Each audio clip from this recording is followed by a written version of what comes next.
సరే ఈరోజు మనం ఈజీ వేలో ఎగ్ కర్రీ చేసుకుందాం. Egg keema curry. ఓకేనా? ఆయిల్ వేసుకుందాం.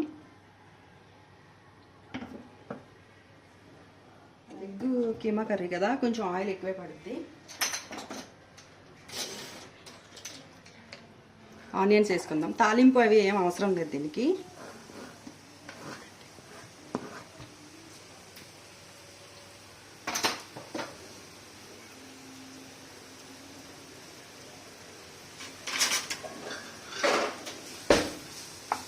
ముందు ఆనియన్స్ ఫ్రై చేసుకుందాం.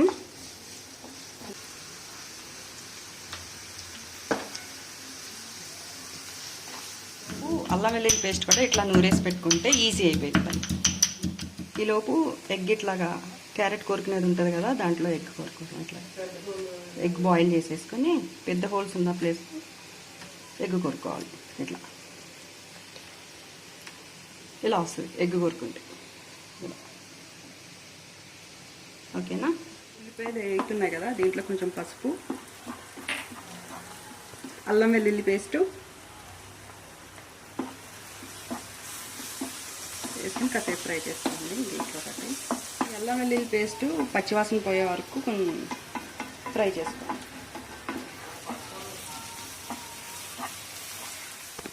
ఈ అల్లం వెల్లుల్లి పేస్ట్ ఫ్రై అయిపోయింది కదా, దాంట్లో ఉప్పు, కారం. ఇందాక ఆనియన్స్ వేగినప్పుడు కొంచెం సాల్ట్ వేసుకున్నాం మనం ఎలానో, ఇంకొంచెం వేస్తాం సరిపోయింది. దీంట్లోనే నా దగ్గర ధనియాల పౌడర్ ఉంది, అది కూడా వేసుకుంటున్నా. మీరు కూడా వేసుకోండి, లేదంటే అవసరం లేదు. వేసుకొని కొంచెం కారం కూడా ఫ్రై అయ్యాక ఆనియన్స్తో కలుస్తుంది కదా,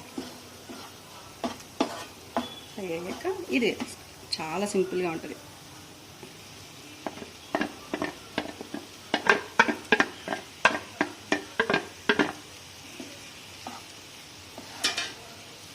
ఇది వేసుకొని మొత్తం అంతా మనం తిప్పేసుకొని కాసేపు నుంచి కట్టేది.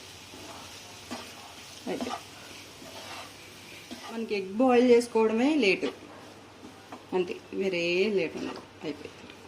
ఓకేనా? దీన్ని టేస్ట్ చూద్దాం. అమ్మారా టేస్ట్ చేయి, స్పూన్తో తీసుకో.